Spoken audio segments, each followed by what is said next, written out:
తల్లికి వందనం డబ్బులు మీకు వస్తాయా లేదా? ఆధార్ నంబర్‌తో ఒక సెకన్‌లోనే తెలుసుకోవచ్చు. స్టెప్ బై స్టెప్ ప్రాసెస్ మనం ఈ వీడియోలో తెలుసుకుందాం. ఈ వీడియోని ఎక్కడ స్కిప్ చేయకుండా పూర్తి వరకు చూడండి. లేకపోతే మీకు పూర్తి సమాచారం అందదు. ఎవరైనా కొత్తగా ఈ వీడియో గాని చూస్తున్నట్లయితే మా ఛానల్‌ని సబ్స్క్రైబ్ చేయడం మాత్రం మర్చిపోకండి.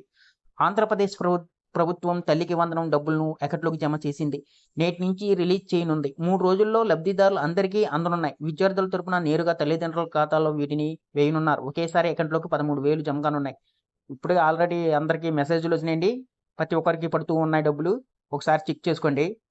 ఇంకా వివరాల్లోకెళ్తే ఏపీ ప్రభుత్వం విద్యార్థులకు గుడ్ న్యూస్ అందించింది. 2026, 27 ఆర్థిక సంవత్సరానికి సంబంధించిన తల్లికి వందనం నిధులను బుధవారం నుంచి విడుదల చేస్తుంది. 22వ తేదీన ప్రారంభం కానున్న నిధుల జమ ప్రక్రియ 24 తేదీ వరకు కొనసాగనుంది. 3 రోజుల్లో లబ్ధిదారులు అందరికీ అకౌంట్‌లోకి జమ కానున్నాయి. సీఎం చంద్రబాబు గారు స్వయంగా ఈ నిధులను ఇవాళ విడుదల చేశారు. ఈ ఏడాది మొత్తం 67.47 లక్షల మంది విద్యార్థులకు గాను 10,120.78 కోట్లను అందించనున్నారు.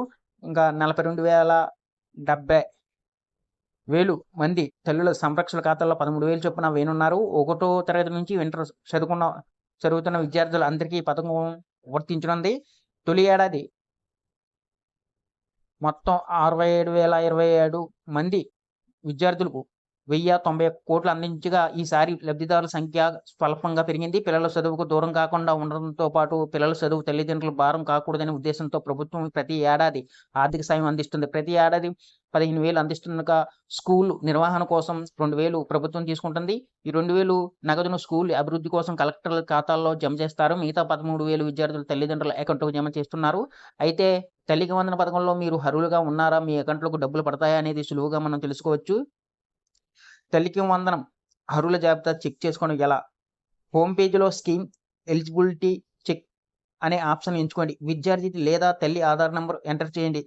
స్కీమ్ టైప్‌లో తల్లికి వందనం సెలెక్ట్ చేసుకోండి. సెలెక్ట్ ఇయర్ కేటగిరీలో 2026, 27 ఎంచుకోండి. అనంతరం గెట్ డీటెయిల్స్‌పై క్లిక్ చేయండి. ఆధార్‌తో లింక్ చేయబడ్డ మొబైల్ నంబర్‌కు వచ్చే ఓటీపీని ఎంటర్ చేయండి. అలాగే క్యాప్చా కూడా ఎంటర్ చేసి రిప్లై బటన్ క్లిక్ చేయండి. అక్కడ మీ కుటుంబానికి సంబంధించిన వివరాలతో పాటు స్కీమ్‌కి ఎలిజిబుల్ లేదా అని తెలుస్తుంది. ఆఫ్‌లైన్‌లో తెలుసుకోవడం ఎలా? తల్లికి వందనం లబ్ధిదారుల జాబితాను గ్రామ వార్డు సచివాలయాల్లో ప్రదర్శించారు. దీంతో మీ పరిధిలోని సచివాలయానికి వెళ్లి చూసుకోవచ్చు. జాబితాలో మీ పేరు ఉందో మీ అకౌంట్‌లో డబ్బులు జమ అవుతాయి. ఒకవేళ మీ పేరు లేకపోతే అక్కడ అధికారులను కలిసి ఫిర్యాదు చేయవచ్చు. ఒకవేళ మీకు అర్హత ఉండి మీ పేరు జాబితాలో లేకపోతే అధికారులు పరిశీలిస్తారు. తుది పరిశీలన అనంతరం మీ పేరును జాబితాలో చేరుస్తారు. రుజువు వచ్చే నెల వరకు అభ్యంతరాలను స్వీకరించనున్నారు. ఈ వీడియో గాని మీకు నచ్చినట్లయితే ఒక లైక్, సబ్స్క్రైబ్ చేయడం మాత్రం మర్చిపోకండి.